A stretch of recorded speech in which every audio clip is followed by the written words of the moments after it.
ewo wiase ha on kantre nyankopon se awurade sika wo de amame no afi de edoso na fa de aka mahiafo won ka bi da sa na mpese me kire enti me mobuga enye de opa na abenya wo enye wadwene da sa anya me de begu loto so na eho na ebesi me yie me kwaya double money no ho sika de enye evan double oh sere papa ho sika de enye evan double ma wo make it look well my brother enye wadwe se sika do ne bebo awo obi actually channel se we TV so nyina opa ba bia ye ma lotto number obey menu na me kai wo se enye de ni papa ne wonya eto na bia ba bia nyame gina bia nyame pe no eho no do be gina eti hweniye pa mfa me tie mfegem si abotre na pini wutirim na esgo time nyame mmere bema minim se enye wakono sa bia nya do awote oyire demu enye bema kono so wokosoleme the hotel singing room onya flat ankope onya flat ankope pa nanso enye di nipa pe ne wonya o ko sam enya mepe ebere no son ya make no hurry sara make acho enye di nipa pe ne wonya enye di nipa pe ne wonya oh ena yede afutu ya babro kan ho no bekwa wieye next week beto ano lalai kama pa na asema me catch the sani ya be pese wo we na so ehanani etie ni ye pa ene se menua edane se bo mebo dane a obri bitwem asema me catch odasani odida anoma wotre na tabem na odadad ho wie mu a na onim se wawie kura na so mpanifo se ebre yeni nkaso na noma so se ebre yeni nkaso ne bra wodi na nya soro ho ebeduru biribi no ha afran plains asukotwe bi toy na soso na de yɛte ne yɛkɔ nsase o mo apply o mo de bedua aburo ne nema no yɛkɔ so no kyɛ asukotwe bi bɔ akɔkɔhwede kora ma na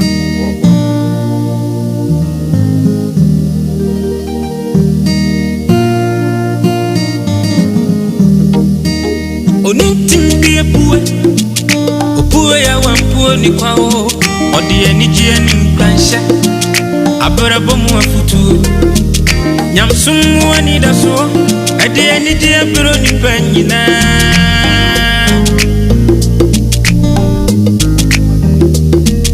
sompaba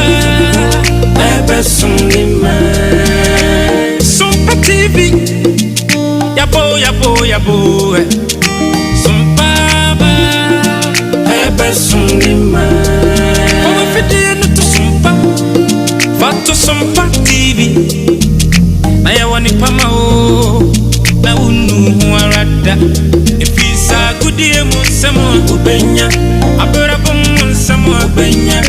nyamsum mu nsem ubenya anije mu nsem ubenya enyumpa na kakoma ubenya yamaimu amanyosem ubenya osumpa dibra ubenya ni nyina ubenya sompa TV yabana papini su sompa die ema ke fiapa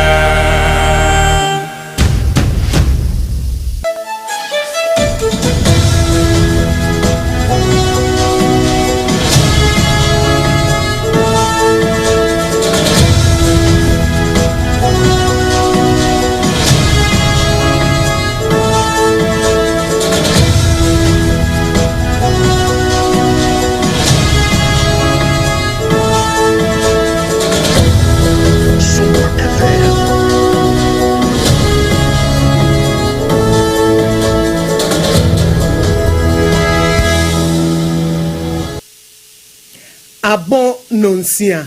Ahaya SOMPA 106.5 FM. Ghana de Shimaima Yamabunyina Chi Ebroso. Send na KJC Company Limited the Kuaba Simprim one upon nonsia Casebo. Ya de Esomo Sansuna secure sanitary pad Dajina Baba. And na Midima for Heba Clinic Wamunsu Eboye Chidom. Ama anopa nonsia Casebo etime edimo. Yeka Musa Casebo enam SOMPA 93.1 FM no. Esanso enam SOMPA ayiko ebise madam for pa FM ye Paris France na efri SOMPA 106.5 FM no na channel ho Frede edi afa SOMPA 93.1 FM Kumase na Kumase ho no anso eye ayiko 100.9 Adam for pa radio wo Paris France SOMPA 101.5 FM wo takwa de SOMPA Tachima SOMPA Sunyane SOMPA Nkranza SOMPA Doma SOMPA ena decoder sonso ye SOMPA FM Facebook ye SOMPA 106.5 FM Accra ena YouTube live ye SOMPA FM live website ye www.sompaonline.com nana KJC Company Limited the Kuaba Simprimo our ton adansi hu niema ahyase kwa wieye wo boye chidom ebrepam ye bechechim ena secure sanitary pass ema ho to so papa wo nso boye chidom ama bibia dimo ena Midima for Herbal Clinic ayaresa papa Dr. Tamodaso Midima for Herbal wamo eka ho ena no pa no nsia kase bonso edimo ensema ye de esomo anopai dedimo akotene no ebini onua ne ninua womo ntam se ye de yo no kogo wahwaja to ne damu ama wamfa pin kura na obabi nso a obi edisika koto na account mu mfom so kwanso ye di 800,000 Ghana cedis obaje di nina obi transfer sika na koto na account mu na sesenko yi bank na sutire wanye afasika no wadi ama sabre ye de na kwakogina court ene e wede anya court no wokogina aban atwa Ghana cedi no 40,000 Ghana cedis ade boa se universities a eba na anu ye no wombenya nan agina so Honorable Eric Opoku yoso for ohyenuane ne kwadwuma so na sam ne se ade ba ko betimi ama Ghana ye bede ye hu ne se yankase ye bedua ne ye bedie na se etimi fidi ye hu ene wonmo abo aban na mane se galamsey site no wobetimi ahunu abonefo awo mu nyina age se duro na owura brain ne champon a wo ye mrahye bedwane wo abetifi abatom peso aso emre bi atwam no no so yoso afo ohyenuane ne kwadwuma so se wa mase wo be test waters no se bia mebehwe wo ba ne pabere so afi yebekwa amano ne Ukraine ne Russia ntokwa no ensam fufuro piepie firi ho e asundwe na eba ana wo muda so ginam ensam pii kan wenum ho ene yede som sakase bo a nana KJC Company Limited Midima for Herbal Clinic Dr. Tamodaso ena secure sanitary pad ebo ye chidom yene yede kasebo esum no pay eyeme AKOSUA ago aboaje ubetimi afam AKOSUA nhira mene medoba triple A man ejapia APAM dada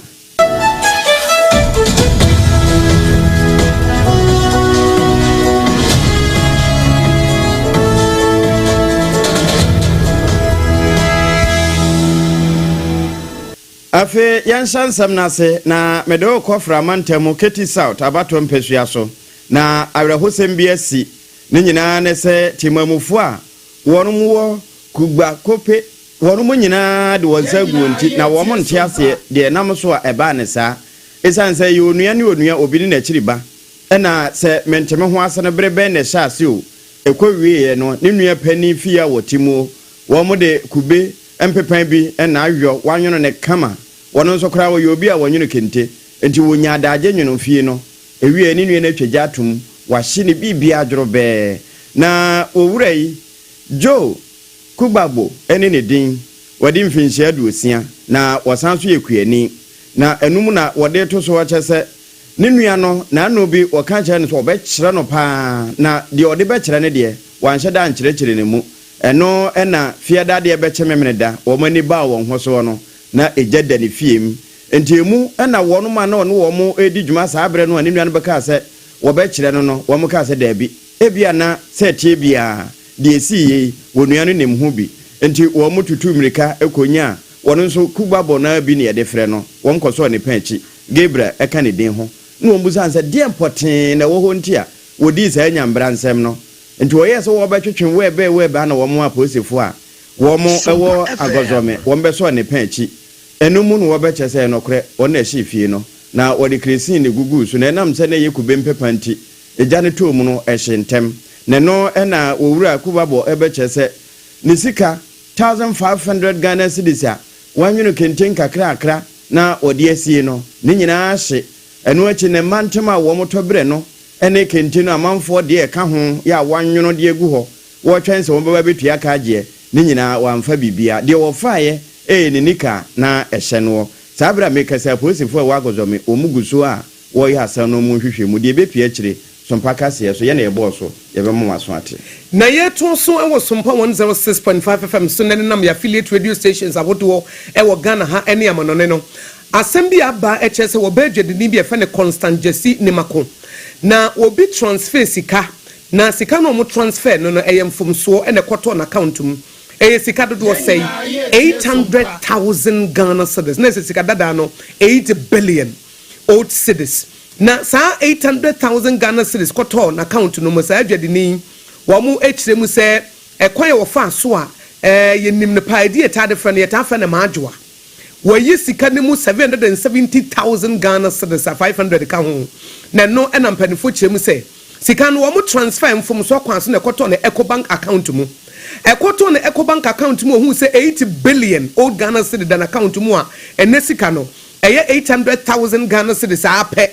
ɛna transfer 3 billion ɛkɔtɔ ɛyɛ sika dada ne 3 billion kɔtɔ ne maame Fidelity Bank account mu na ɛsɛ 300,000 Ghana cedis ɛna ɔno nso transfer 400,000 Ghana cedis ɛkɔtɔ ne GCB Bank account mu ɛkyɛn na ɔkɔyi 7,500 Ghana cedis cash ɛna ɔde ɛtɔ no ho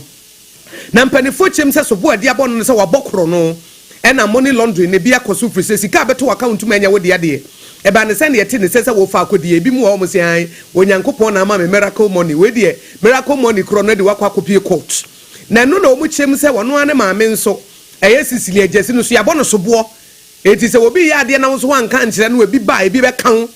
wɔba transfer sika 300,000 Ghana cedis abɛto account ba wɔdi dwa 3 billion wɔkɔfa firi he maame a musa ne sɛ hefa na de sika firi baayɛ kyɛ sɛ ɔmato adi ɛyi Father Christmas ɛhɔ na maame no so yakɔkye ne maame no esisili agyesi no so yakɔkye ne maame ne ya charge ne sɛ deɛ frɛ no abatement of crime no with money laundering no ɔno so yakyekyere de asoa ne maame no na presiding judge owurawi Susan Edufo ɛbra wɔ kasa no a wɔtie deɛ ɛkɔ so prosecution ne ɛde to so no ɛna wɔkyɛ mu biem sɛ Nimako no yɛmfa ne nkɔtum kɔpem sɛ asɛm no yɛbɛwie na wankyerɛ brɛ pɔte a yɛnsa mfa ne mmara gye sɛ yɛ kasa yi Constant Jesse Nimako ɛta frɛ ne maadwo a wɔdi dwa a sika dadaa no 8 billion kɔtɔ na account mu 800,000 Ghana cedis a wɔ transfer mu 3 billion ma ne maame na wɔ transfer mu 4 billion kɔtɔ wɔ no na account mu wɔ sa kɔyi cash 70,500 Ghana cedis no ɛsan a wɔ no ɛyɛ 7 million sika dadaa no ɛdo tu ne die mu no saa bere yɛde no akɔ kɔhyɛ mu na mpanimfoɔ kyerɛ mu sɛ Cecilia Jesse ɛkyerɛ na ɔmo san de baa ɛsɛ okay ɛneɛ yɛma ne bɛɛ na bɛɛ ne yɛde ma ne sika yɛde tu ne tiri so nie 500,000 Ghana cedis na ɛsɛ ɛyɛ 5 billion a ɛno no with 2 shorties na no ɔmo kyerɛ mu sɛ obi a wɔbɛn no ɛtimi ɛde bɛto sɛsi a na ɛnya adeɛ a wɔn ɛbɛpene sɛ bi a yɛ twentwɛn so na ɛno ne yɛde n'akɔtum sɛ yɛ twɛn na wɔyɛ busuani bɛyɛ a ɔno na ɛba abɛgyina mu ɔde 5 billion sika dadaa no abɛtwitwa ɛde agye wɔ na no ɛna mpanimfoɔ kyerɛ mu sɛ bank no wɔn nso so kyerɛ mu sɛ abaayewa yi a wɔ hold account ɛwɔ hɔ yi ɛho asɛm na asɔreɛ no wɔn kyerɛ mu sɛ ɛyɛ mfomsoɔ bi na ɛbaayɛ wɔn ammɔ nipa no edin na wɔwɔ bank account bi ɛwɔ Consolidated Bank Ghana ɛna wɔsan wɔ personal account bi ɛwɔ EcoBank Ghana ɛna wɔ transfer sika na wɔ instructe Manet branch ɛma CBG so wɔn transfer 8 billion anasɛ 800,000 Ghana cedis ɛnkɔtɔ company CBG account ne mu ɛyɛ ne personal EcoBank account no na yɛnim deɛ si a wɔn transfer sika na akɔtɔ ɔno na EcoBank account mu no ɛkɔtɔ maadwoa yi a wɔdi dwa yi na account mu a wɔn nso so kan na no tu mu ɔno nso hu sɛ saa sika bebrebe saa bɛto na account no mu paa na wɔhyɛ aseɛ ɛna wɔ transfer bi maa ne maame gye 3 billion ɛna ɔsan so de 3 billion sika dada no de kɔto wɔn nso ne Fidelity account mu ɛna wɔn kyerɛ sɛ wɔyɛ korɔ no bɔ eti saa abere yi deɛ sika no so o madi anaso o mu ni ye na fe na court no ahya ase de be free mu aba bia na tiefo ye nyuma so efrim to koso atie sompa 106.5 FM na de bebe bia nso ye mo so enti ye de akire pampe enama yenwe yemfa senche we sika na hwe ase patre na beto mu na wonso we ye die na enum no sika sam na mu ene yegina ma memfa nko CK Tedam University wonomo eba asetena no ya afibia wonomo hia ebodwa waje afoforo tum na ebinom nso firi makono de etoso nnum ni na wo mabose adwa no ewo atifi epoema ntanum na no memeneda enam saye so masoafo ohwe nwumasua so wakodwumadi na sebi na eho no wo chese aban no watwa sika puduo pa na eno no enuru de ababa wei wa ye transfer beto ne de mu a wayi ache bia mane maame no we 40,000 Ghana cedis se suapon a eba na anu adai wo mfa mo wo ho bra wo mo nso entime ne afoforo wo ho de da no se wo mo anya pempo a wo mo timi apema batiri na sa suapon yi bi ne CK Tedam University of Technology and Applied Sciences Afe University of Energy and Natural Resources yine ye wo sunyane Ibrahim Kro University of Health and Allied Sciences UHAS ye no ewo framantemu SD Dombo University of Business and Integrated Development Studies wormonso enyabi na emu ena minister ebeche se eba beboa ama wo motumi enyini na wo manyini yie ewo adan mu afe bia wo mbetena asuade ene akande ahodo a yede esuade mu na aban no aye krado se wo ma wonsinya mfifiri ye nyina eyesuapon no wo bema wo mo nofo ama wo mo se atimi afifi na wo mo se nya nan agina so ene afoforo a wo no wo mo bo afipam no atimi apema batire. Abroad graduates. So this is my first congregation about since my assumption of office as minister. I should say that we are very proud of the progress of this institution and we will do what is needful to support you more. You are one such institution that is dedicated training in technology and applied sciences. So Mr. Vice Chancellor, as you were talking, I was flipping through my notes and I'm happy to announce that this university, together with 3 other universities, will benefit from 10 million Ghana cedis. Eno ya so afọ ahwe nwumasua so yira haruna idrisu ena say say wokasai we eye CK Tedam University ase wo mu 5th congregation ena wokansa asemi ye to kase bono so wo so afọ wo hwe nuane ne kuadwuma so ye Honorable Eric Opoku na sama wode atodwa ne say Ghana ha enuane a yedi a ye kradodo na afram no ne ansa ne ye ya ba bedi wo ha no ha dwene ese se yankase yetimi dua na yankase ye feed ye ho yankase eto aduane ma ye ho die eno na kyese wo man ye begira ye nan so ye wo bambo ano odin na sabia ye bejeja ye ho na da bia tomatoes ni ACCRA ye se munko Cote d'Ivoire munko Burkina na munko fo mu je nemra munko fo mu tomatoes mra na ada ye nya bie no ekomo ebedi ye no enya samketwa it was so for HM said ye friend food security eba enuane ho a ye benya bambo ano ohye no esese ye kuadwuma ho ntotoye no yetimi tutu ne ye ne ye de anam osisi ye na de mfasode bebre ba na so obi aso Honorable Eric Opoku chem se Ghana sabre ya ye de $2 billion and a krenu ne ba Ghana ye de $2 billion and yes bia all cities anasa current Ghana cities you ye dollars ye $2 billion and afi bia de krenu ne e de be pio my Ghana mu ha na oman ye betimi abobra wabra esisa yesika nyina ne asesa de $2 billion ne de akwakofa jene ye de akwakofa tomatoes ne de akwakofa ne mafira mahodo so e de aba enti ebra so se ye won sanse a Ghana na wasi dan kura wie no wo bonsa anwea wo ho nkodo na bibia fifiri wo ho eto bia nkodo tomatoes ne ade nyina wo de ade kura gu fom na efifi nti ye oman ya nyame ye kyira ye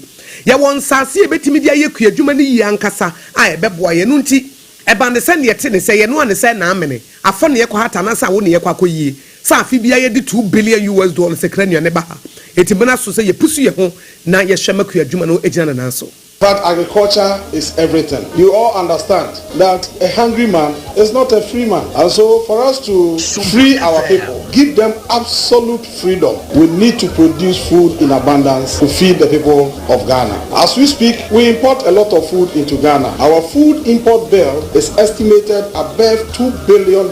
annually. And so every year we throw away $2 billion to the foreign markets to go and buy food to supplement local production. So clearly, our agricultural landscape is a paradox which must be looked at critically. Nature has bestowed on us a lot of agricultural potentials. We have the land in abundance, we have water, we have cheap labor, and we are close to market after it's here. So we have what it takes to use agriculture to engender economic growth.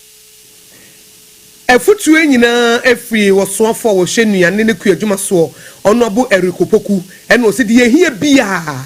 ebetimi aboa yam yegina ye nanso onuane mu ne yewo se de wo read twakonko no kra waka bibi o 2 Peter chapter 1 verse 3 say de yehia bia onyame tumi mu no de amaye a ebetimi de aba abrabo pa a ebetimi nso edi yie eti saa no ene ono so chem se Ghana hanso de yehia bia nyame de amaye eni kwanse ye kɔ amonone anase ye kɔ obi manso ne ye kɔ kra nuane ba enti yenhwe na yemfa santotoe no enya adwuma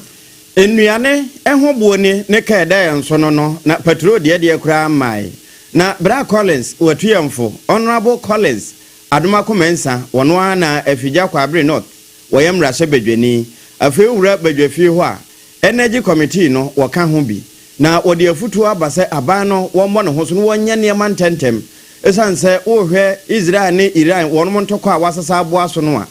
Iran ye manya eba petrol ye kowiase dwama so nyina wo mo ne dododo paako na sabre ya ntokwa yire wo ho no ebema petrol bo ebekosoro titiri ne crude oil no na wo man bi te se Ghana nso a yetu petrol no bi nso yentumi na anda nso wo ha na yemfa ni edwuma ema afoforo menya bi gye se sande kwa amono ne yakwa akono ano eba sa na anhweye enema beko edi etia yen ne se hunti abosoro ne wo se yire yen ho na yeboni yie Nemom se betimi abo aboso no nso de agesa aban no e de nhihye papa bi egu fam ansa na saa de pa no etimi abamu amaye ente saa de a wama quotation bi se ebra ye wo mu no ye brebo ne nso wankyere se wo tworo num ana emrahye badwafo wo mo ngoma num. One Russian company. Fortunately, each day there seemed to be an escalation. Yesterday, watching this one, and I saw President Trump announcing that they've had some strikes in Iran. That really hits me because, as you know, Iran is an oil-producing company, a country, and they produce quite significant amount of oil for the international markets. And just the announcement of the escalation, you all saw what happened to the crude prices. Overnight, it went above $70. If it continues this way, we should expect it to go even higher. What is the implication of that to us, especially when we have to import almost all our finished product into the country? That is obviously going to have an effect on us. I mean, GMPC was very clear. They need a lot of investors. They announced to us the Pecan field, where one Russian company was assisting in getting it done. Honorable Collins adoma komensa afigya kwabre north mrashe bedwani ena ate se wo tufui Meka usa haye SOMPA 106.5 FM Accra na wuti anopa no nsia kase ebo na yeto so no enmahye bedwani o won abetifi abatom peso so mebi echemu na wo yoso afo hwenia ne kuadwuma so Honorable Dr. Brian Champong wo de atodwa se wo yiniti na wo yiniti papne so Wayiniti Bapane so said the new patriotic party amanyuku no wapeso tu franka edema wo monti benefo ma ne kwan na 2028 general elections no won kwagina party no nem wo fa kwanya no so na wo chedu betimi aye ede aboa party no ensem nyina beda die ebra party ne constituency chairman caucus conference AKOSUA kumase na mpanifo kokudam kopio no de na niswade hu ne atu ja se wa amaso wo ba bedi agora so wo ba beso ahwe dem wo ba se enigiem ene kwabene so yensom ma no na won konanim na dwumadie na so no omampanya bedi eche da Alaji Dr. Mahmoud Baumia say party ni wobo mo kokose mifiri ha any religious politics na AKOSUA no we ye kremoni we ye kristo ni yenyi mfiri say enka Professor Michael Kwe report na babo ntene kan say MPP fo elusui efiri say wo mo de kremoni na koya enko be resign was enka Professor Michael Kwe report na babo ntene no en wo si studia say de ntia MPP fo lusu ye ne say wo mo de a Muslim wo mo de kremoni ene bedi wo manim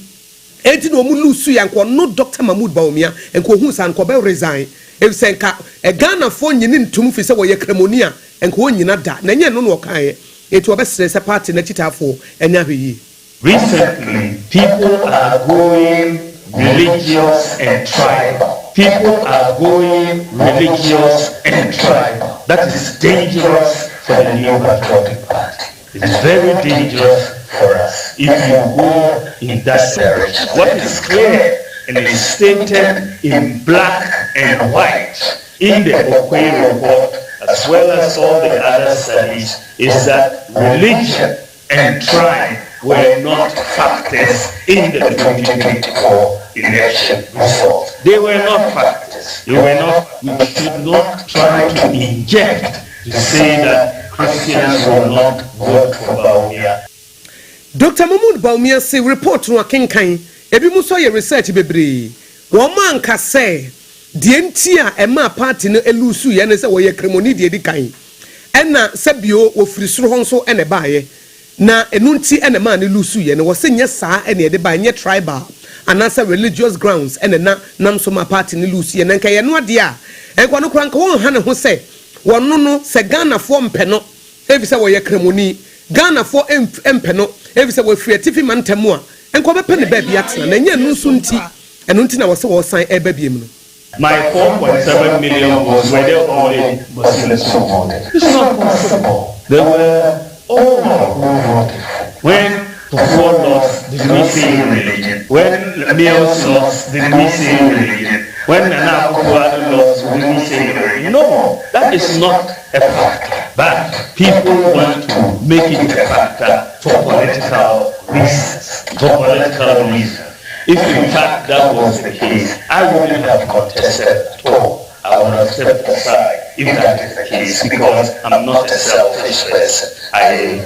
value the party. If that was the case, I would have stepped aside, because I will not jeopardize the ability of the party to win the 2028 election. It's too important. I would have stepped aside.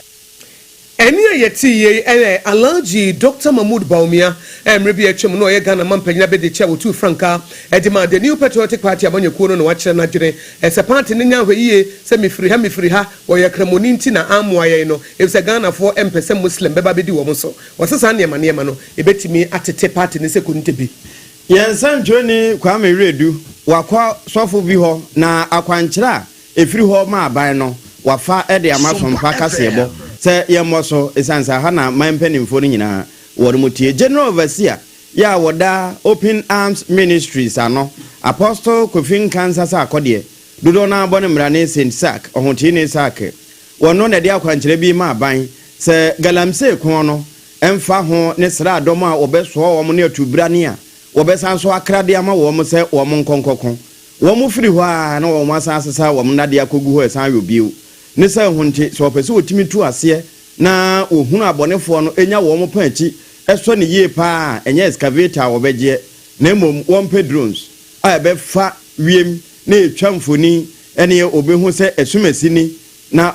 etware picture kwabrane ni na watwane mfoni na fe na emi na nhemi aye adwuma eba ne sa ekon no ebeye mrama no sense wo be so asrafo obebo mai ho ban no e de akwa kogu galamsey sites. And the one so can say this is also that goes road. We are not as a board, we are not the one watching. I guess I'm out checking the human cases. One you should now so that's when yes, you for trust, you for soldier for, you for police for anything. I will no. That one say which is excavated and I'm saying so just yes excavated what was that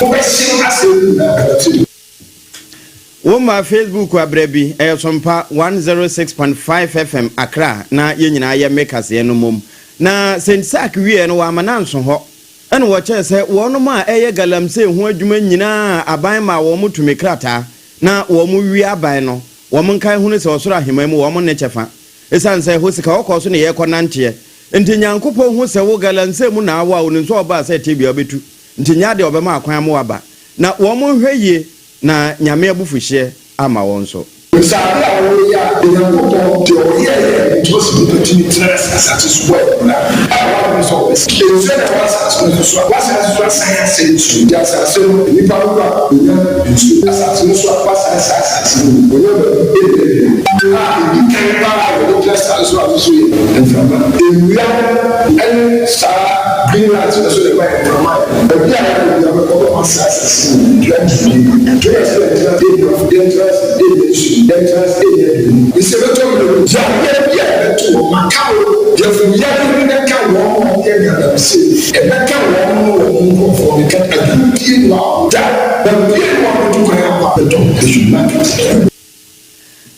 Apostle Sarkodie, your friend is in Sack, Nafutuni.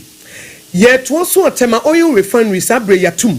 Nampenifo say October 2025 wo mo shebo si ebebie. Ye bebie se be ya oil no adabia this year refine wo baby e konsone so baby ansa de de abre Ghana for no ya be so no ya de so. Na some way acting managing director de mato Ora Edmond Combat one of this answer me too. Now what Chem says say we sha ye importo oil anansa wo sha fan ho nchem sem ne niema bebreye de ba sika be $400 million and it did say adwuma no eti say yetimi ehwe na ye ntoto ya mapa e mato je na nanso a enya de betam sika Ghana de yetimi tam sika kwa mono no ye nsam o ye refine fan no $400 million to operational anansa ye adwuma say sika we ye nsam fan konkoye sa na no wo hye bo say October 2025 na to abana pabne so. We spend $400 million every month importing refined petroleum product. When TOR is running, we will need less than 60% of that money to import refined petroleum product because our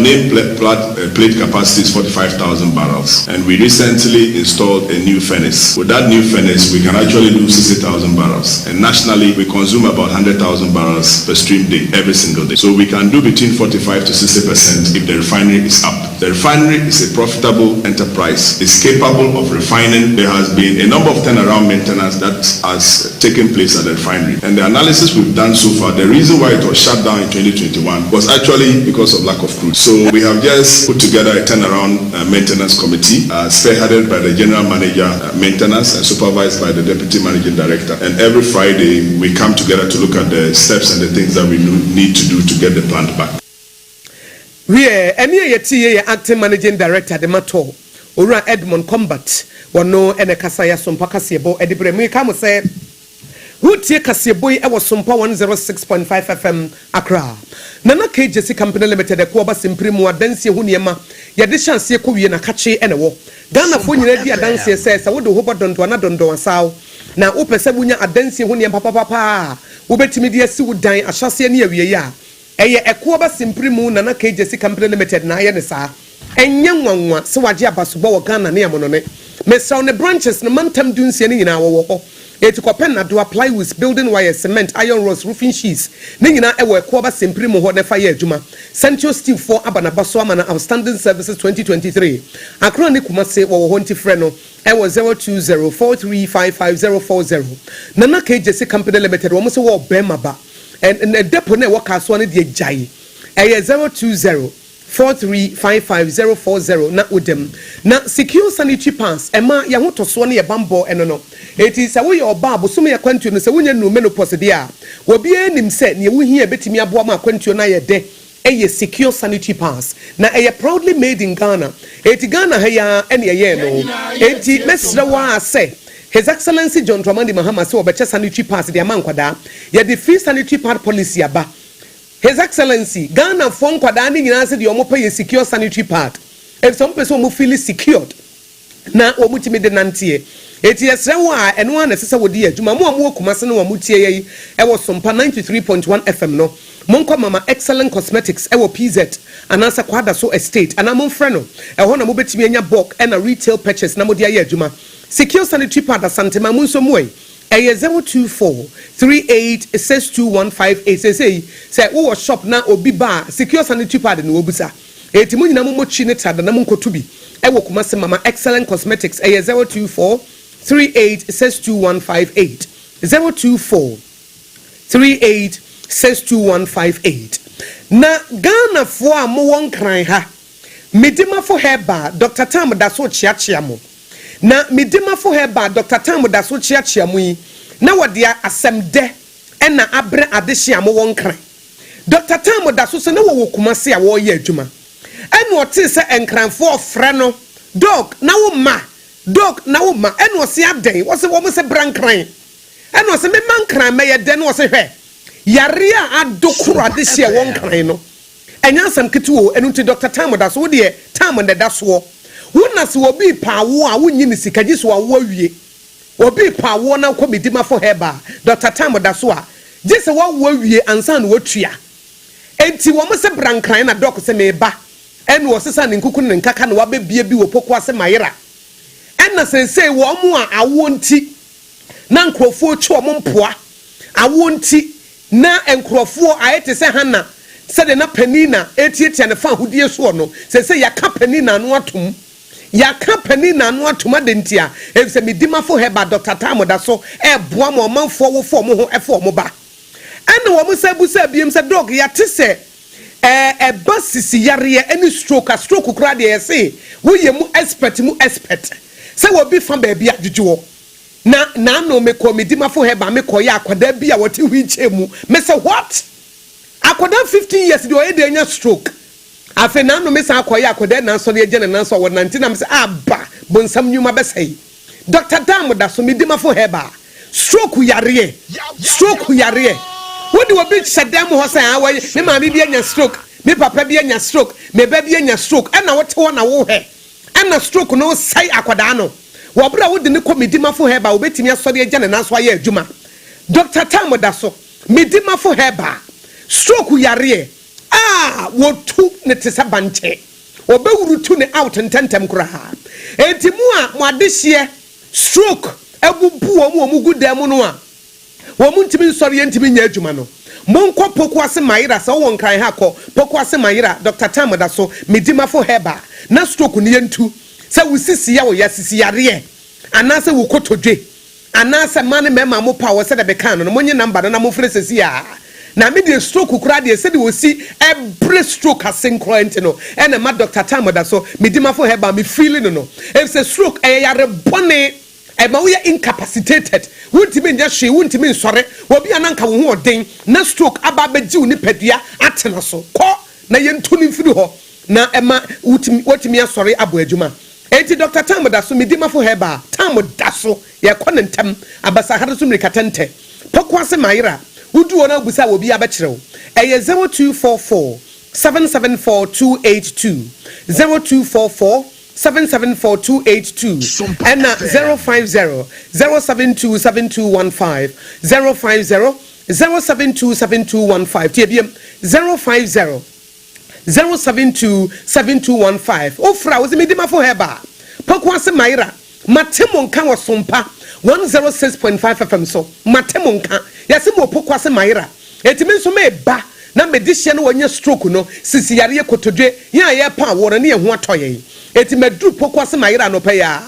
0244 774282 0244 774282 medima fo heba clinic Dr. Tam da so pokwa se mayira ya duru ho dadaada ya home so ye ba ye beto anso medo edura no pa wutimi to wo boase etwitwi wusi o do na so ni se me de yas toothpaste and the brush and the twitwi mesima menya homka senti na ye bokoyi na me de me all time favorite yas herbal toothpaste and the brush aboa me amasesei menum so a enwunu anasa de ehia me semfimfim me biem na wo hwasa mesi ayefita sesrecha homa na eti brightens yas whitening toothpaste and the brush and the midi shimisi enti na wo se afei na yas total care gel toothpaste and the brush ne de ebo wo se ho ban demu ne nyina ema wonum ye sham oh yes enu krotrodo yas herbal yas whitening and yas total care gel toothpaste and the brush abusuan chamfa se wo pedudu tu e won kran ha for Leicester Ghana Limited and was 050 161 9588 Leicester Ghana Limited and the yas toothpaste mo ahodo and the brush abadwa so ababua munde dinam se menya foreign call hello papa wo doba do bi ani o se me fi London eko US o na no kra wo kru kra fra me gba mamania na papa mo ho te sɛn awurade adwuma ha bɔkɔ na kɔgyegyesi ɛkɔ ba sempene mu de wɔtɔn adansie ho nneɛma no nso wɔhyɛ hɔ deɛ wɔhyɛ hɔ ɛkɔ ba mesi wɔbɔ adwuma kora sere kane no a na woduru US wɔn so manfo bɔ ndin saa na papa US ha kora deɛ na kɔgyegyesi company limited agye baabi a wɔn wɔ Holland, Germany, France, Italy, London, Canada ɛba adansie ho nneɛma deɛ a obiara se na kɔgyegyesi company limited na mate sɛ wɔbie depo kɛseɛ bi ɛwɔ kasoa ɛhɔ na wɔbiara koto adansie ho nneɛma na ɛyɛ no kora papa ɛyɛ no kora pa a police station nkyɛn hɔ a ɛkoɔ ba sempere mu no ɔnyɛ mmerɛ da hwɛ wɔakura no miɛnsa mua ɛna obia no foforɔ yɛ o baako wɔ bua kwasɛ paase kumase ɛna baako nso pokua se nkran ha obia se na kɔdwogyesi ɛyɛ bɛmaba ɛwɔ dansie mu wɔtɔn cement iron rods banding wires ɛna doa plywood ɛnkyɛnsɛ de bɔ dansoɔ te sɛ biribia ɛde hyɛ ɛdansie aseɛ de kɔ wie depo no nyinaa nso ɛyɛ tufoɔ boɔ wodugu kaa mu a wɔde kɔgya free Accra we Kaswa Depo, any pokrasi de Anokra Tonchaya, was our boo Akoteman, Tantra Hill, Iron City, a man from, was a beer depo Cassian so our Koshiman, Kumasi Sapasi de Porokra Danchaya, a Bisua Magazine Road, head office no, were beer depo Cassian so our Dientum, a Jesu Accra Road, from a son opposite Aladi Celia, and Papa Meboshan. Tanoso, Breman, and a month room. Numbers of man for the friend 0244 313 752 and 0244 41 93 93. Nana Kujesi Company Limited. A Kuaba Simple Hadia Special, local foods, Abakade, and yet Dianini Dianio, you were Dianini, you were Diani, and young one was a Ghana, a hemfo, a Yakasia, Wardina Cassia, Patia Cassia, Samu Pebebi, our best serve woman, say ye buffet and womoye. Say ye local continental dishes will be a channel near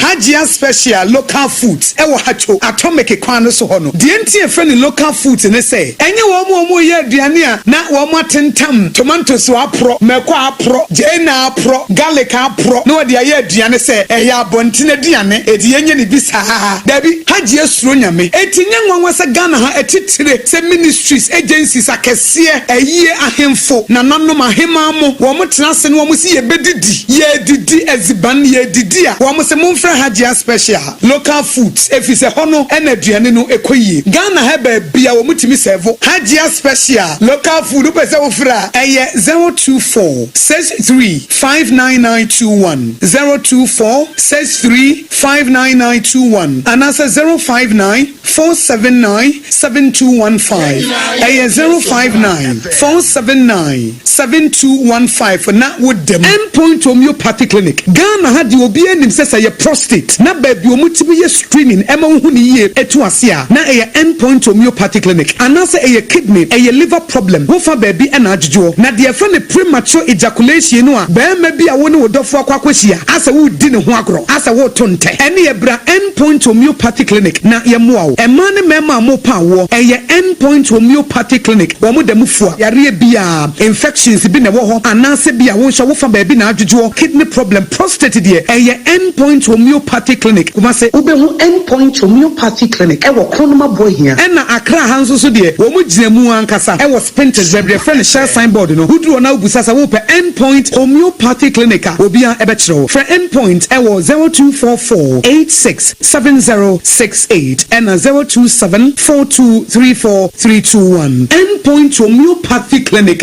wo mu dem fua.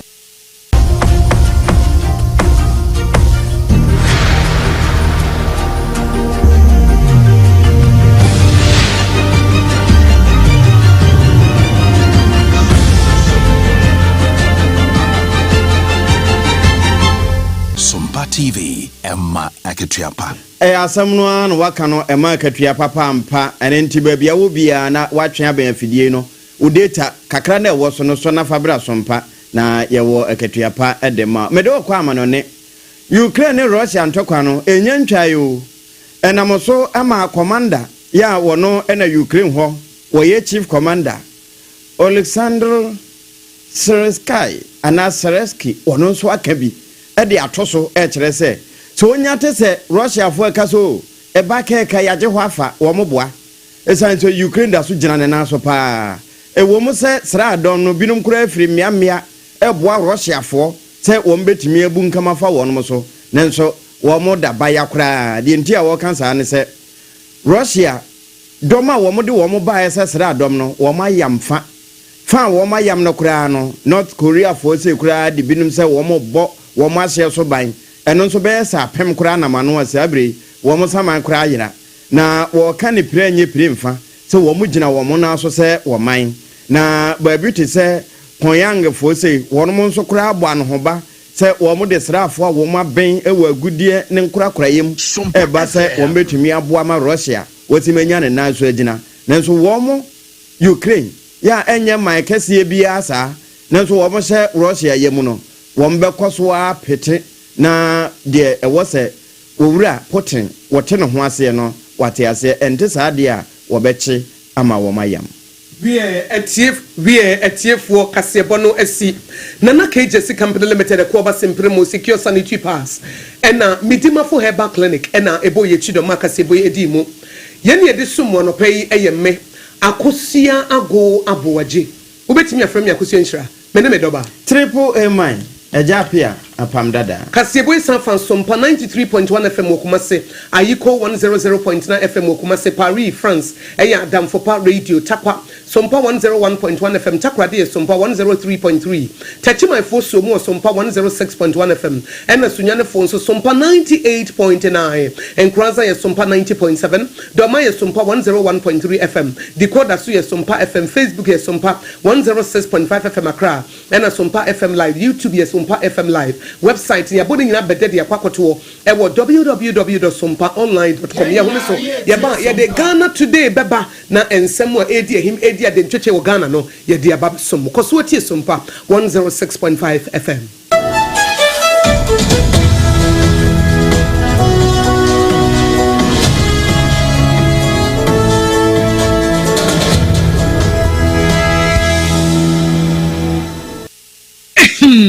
Medo edrano pa wutimi to boase echichiwusi o ado na so ni se me de yas toothpaste and the brush and the twitwi mesima minya homka senti na ye bokoyi na me all time favorite yas herbal toothpaste and the brush